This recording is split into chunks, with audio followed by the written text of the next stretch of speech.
Hello, it's Layefa. How are you? So you know that I'm all about making it happen, especially living that hashtag mum life. And I have here with me the amazing Aysha Scott. You're a filmmaker, and she's working on this really amazing project, something that's very close to my heart. And I wanted to bring her on so that she could talk about what she's doing, what she's about, and hopefully you can really engage with that. Aysha, tell the people, who are you and what you do, what you're working on. My name's Aysha Scott. I'm a filmmaker, so I write, I produce, and I'm currently in development for my feature film Absent. And Absent is a feature film that explores the detrimental effects and the repetition of a broken home, based on my real life story. So it's a period in my life 7 years ago now, so it is a past story, but the story is that my ex relinquished his responsibilities to our son when he was 10 weeks old. Oh God.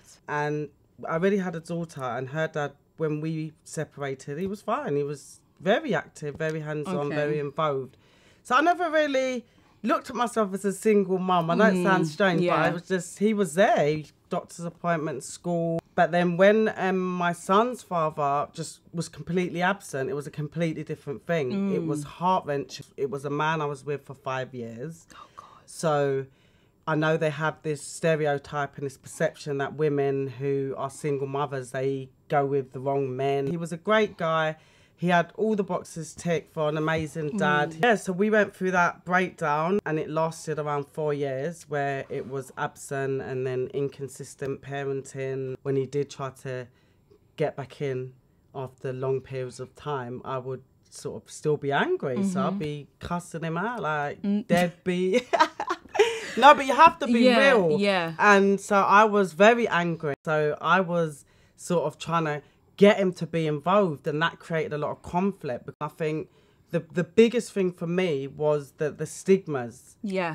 So I didn't want to be like telling everyone about the rigmarole that I was actually going in. And through like a lot of anger and just writing, I started to heal and go through the whole process. I did write Absent when I was going through everything. Wow. Yeah, and I started to really go through the journey of healing and forgiving and understanding where a lot of my hurt came from. So would you say that the writing was like a form of counselling, like therapy for yourself? Oh, definitely. So did you have to take on formal therapy, or was that was your way of getting through it? I did do counselling session once. I did. I just didn't want to be angry. I didn't want to be that angry mum at home. And so I thought, let me just go and talk to someone, because I know like when you talk to your family, everyone's got their opinion of something, but no one's actually involved in it. Yeah. So I did one therapy session. It was really helpful, because at that time I thought I think I was going through probably a little bit of postnatal depression as well at the time. Oh God, that's like chucking everything in there. It was everything, because imagine you plan a child. Yeah.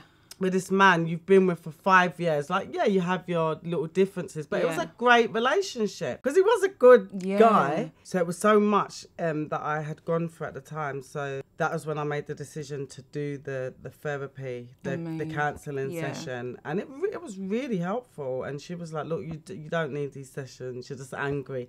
She was just, she was being honest, because I was well put together. Having that hour talking to someone outside of the space who didn't know him, who didn't know me, it really helped. I wanted to ask, so tell me, how did you get into this career of, because you said you did creative writing, but you're a filmmaker. How did you get into that, and how did you navigate yourself in this filmmaking career and motherhood? So my background is acting. So oh wow. Yeah, I come from an acting background. I've always been in the creative industry. I was in a web series that I'd been in for 3 years called Breach Drama. I'd done billboards, I've done campaigns. By the time my son was 3 months old, I was back on set. It was a lot of work, and it was just too much. He was every 2-hour feed, and I was not getting any sleep. I always enjoyed writing, so yeah, went on to my writing course, showed them all like the content that I've been doing over the years, and they accepted me onto the course. No, wait, my mummy hat on, right? How are you juggling this? You know, you're co-parenting and you're doing great. Yeah. But like at the time when Who's taking... is your child on set with you? How are you doing this? Well, pretty much. My kids used to come on set with me a lot. Wow. They used to come on set with me a lot because my kids are both creatives as well. Yeah, you just get them involved, really. Yeah. And I think it's all about prioritizing. It's not easy, but I didn't really rave or anything like that. So it was just all about career. I think it's so important for mums to be the role model for their children. So even if your child's father's not in the picture, you have to show them. For me anyway, I thought I have to show my children that no one's responsible for your happiness.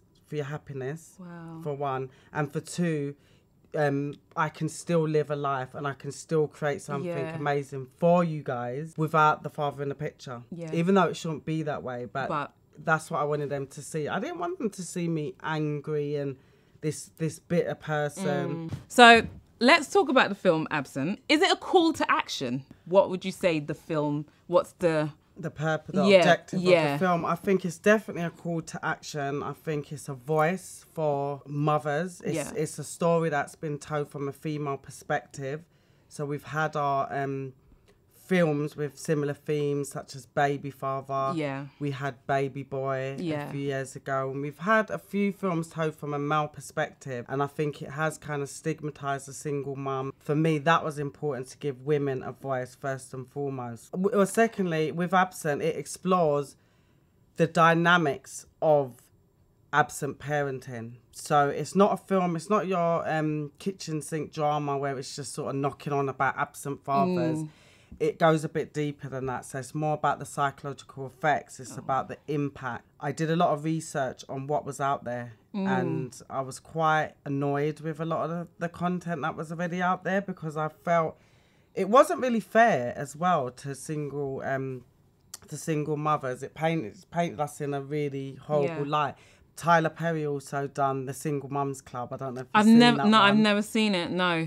Yeah, that's very much like your kitchen sink drama, and it's like single mums looking for men, drinking their wine. All the kids are delinquent. No, that is not the situation. Yeah. What have been the main challenges in getting this film together?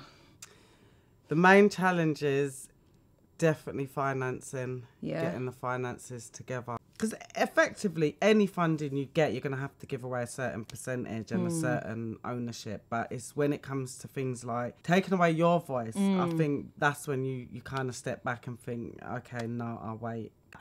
But for me, it was always important that I wasn't going to lose my integrity with it. So on the subject of finance, how have you gone about getting the finance for this project?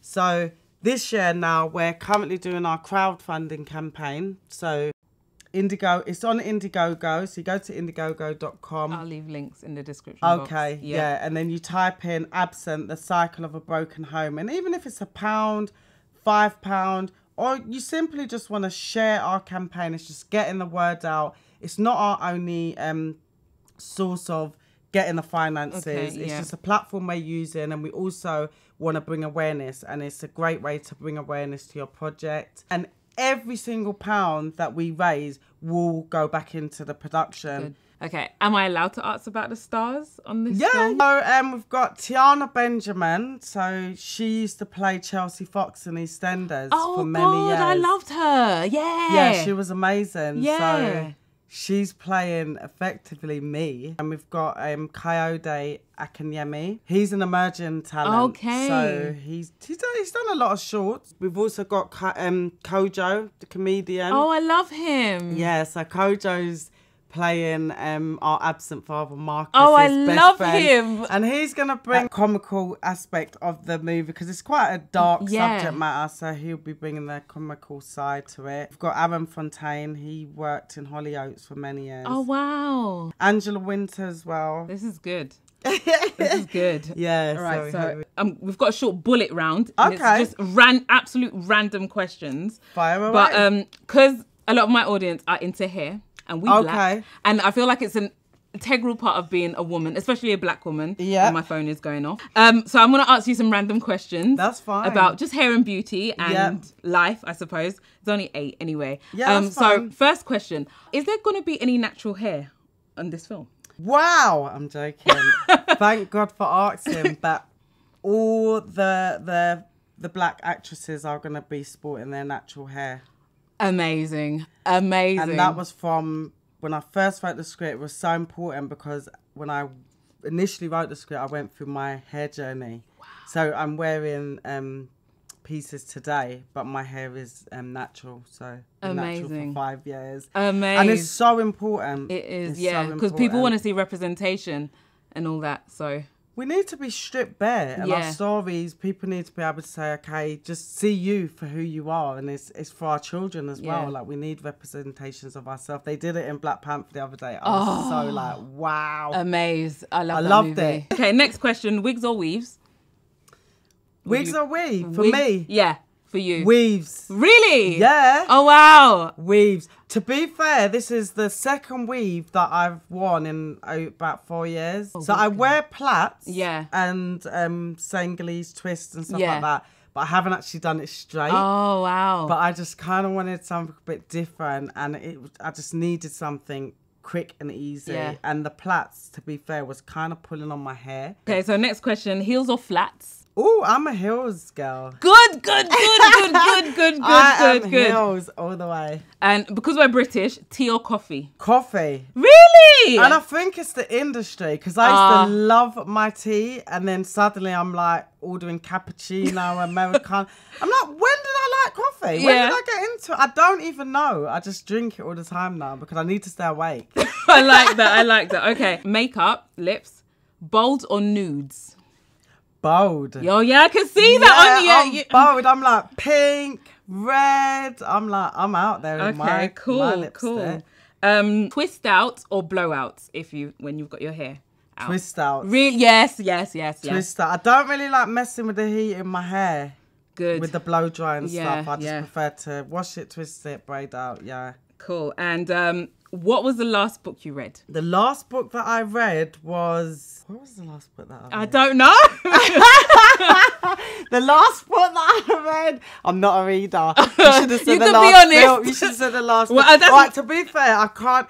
It was probably a spiritual book because I normally read like the highest spirit and stuff like that. Okay. When it comes to reading, but I'm a film person. I'm a visual learner. So okay. So what's your favorite movie?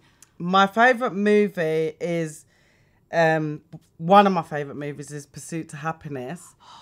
The last film I watched was Billboards. I haven't seen it. Oh my God, you have to see it. Okay, cool. So last question on the bullet round is, who was the last person you texted? When? Today? Yeah, today. Who was the last person you texted and what did you say? The last person that I texted was... Oh, it was my PR. Oh.